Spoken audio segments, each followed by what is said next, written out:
Hello. I just finished reading The Shattering yesterday. Good man. And I noticed something. It said that Falstad Wildhammer was going to be on the Council of Three Hammers, but in the beta it's Kurdran Wildhammer, and Falstad is not in the game at all. What happened to him? Isn't Falstad dead? From Day of the Dragon? No? No, he survived, and in fact, he was the leader of Airy Peak in Vanilla WoW through Wrath of the Lich King. Right, of course. Right. Yeah, Alex, what's up with that? Thanks for pointing that out. We're gonna get that fixed. Thank you. Bet.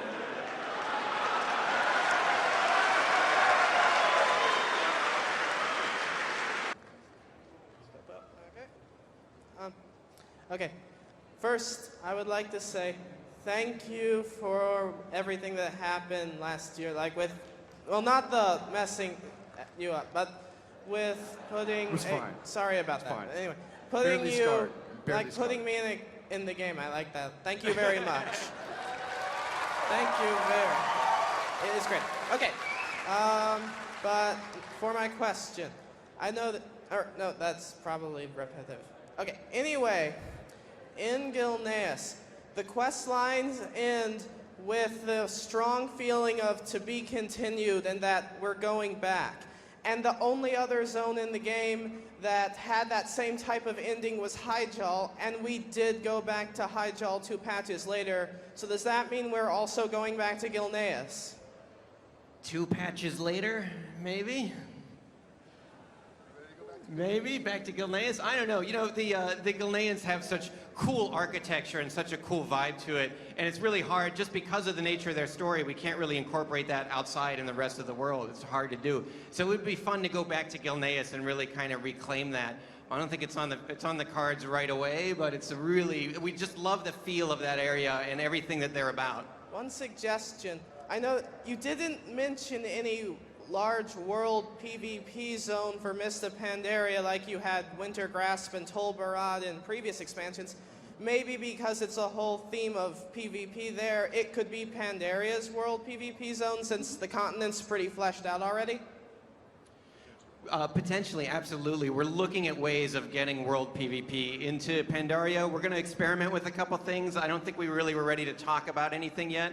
We're looking at kind of ways to reward that, to make that really compelling and interesting.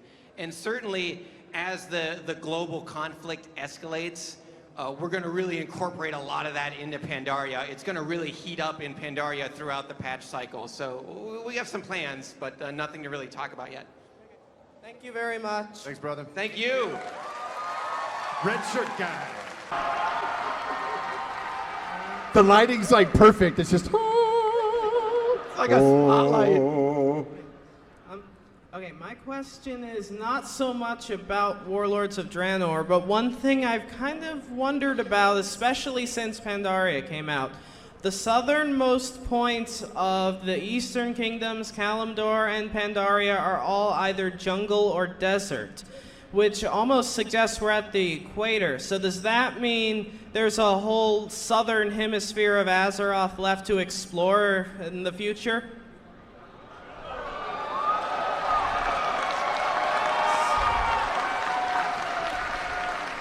Or maybe the planet is just very steeply angled.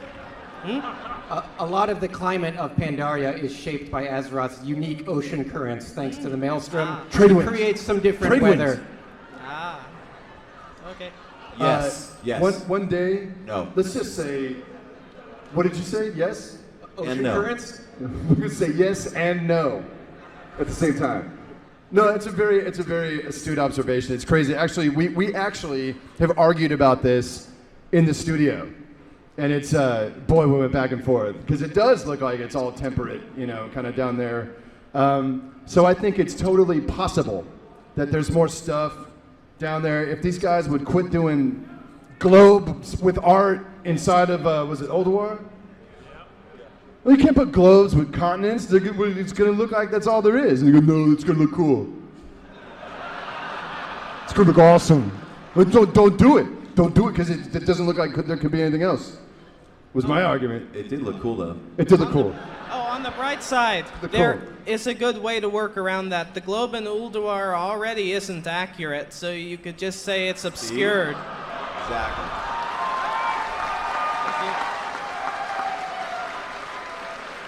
Fair enough. What did the Titans know, anyway? What did they know, really? But it's a good observation. Yeah, there is potentially, yes, more stuff a little, south of the border. Thank you. Thank you. Hello. Oh shit.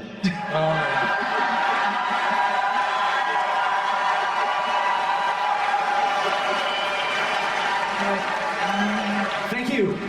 Hello. Okay. My question is about Farallon. In the announcement of Warlords of Draenor, it was shown on the world map and mentioned as one of the places we'd be going in the patch, but halfway through the beta it was removed from the map, and now there's never really been a clear answer if we're going to go there, which I think we should, since it's the last part of Outland that hasn't shown up in Draenor yet, with Zangarmarsh being sort of that weird subzone place, so it's still there. So will we see Farallon? There is a garrison mission you can send your followers on to go find it. But that's about where it stops for now. It is something that I would love to see. That's why we had it in our original plans for Warlords.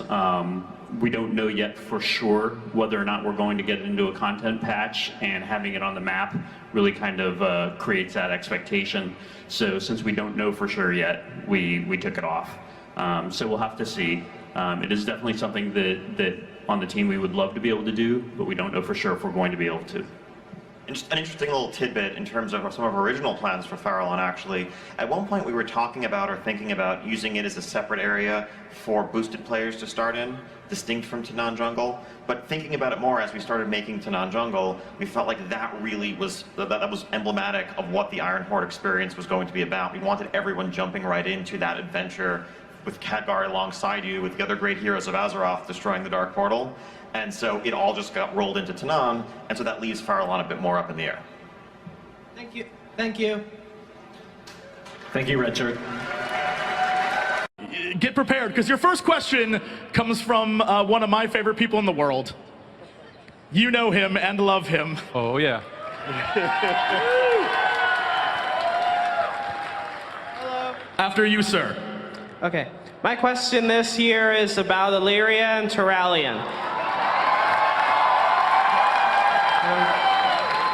We were told they were returning in Legion, but I was thinking they never had a chance to see that the orcs weren't as evil as they were portrayed in the Second War.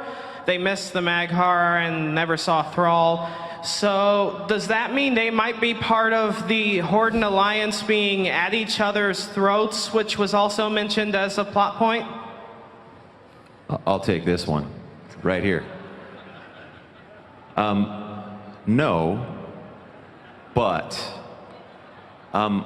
when we finally in Legion discover Illyria and Turalyon,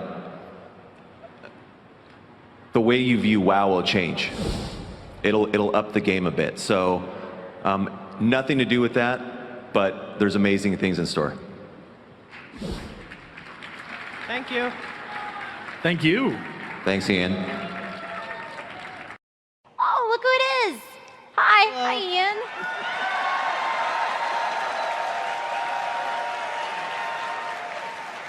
He got louder claps than you did.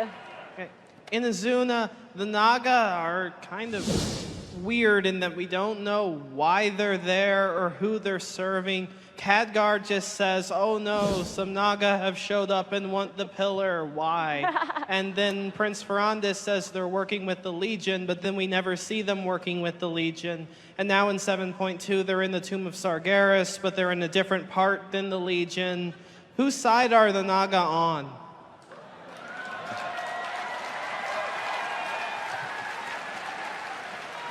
Hi, Ian. How you doing? It's a good question.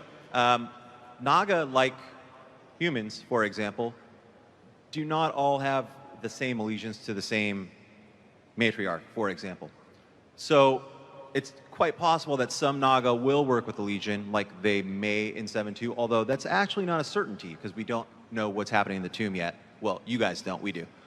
And beyond. As far as Azuna, that is setting something up, hopefully. And we'll see where it goes, but Azshara certainly is interested in the Tidestone of Golganoth. Why? I don't know. I mean, I do know, but we'll see, right? So that's a story that will hopefully will blow out and expand in future content. Just wait and see. We'll see. Thank you. Thank you. Thank you.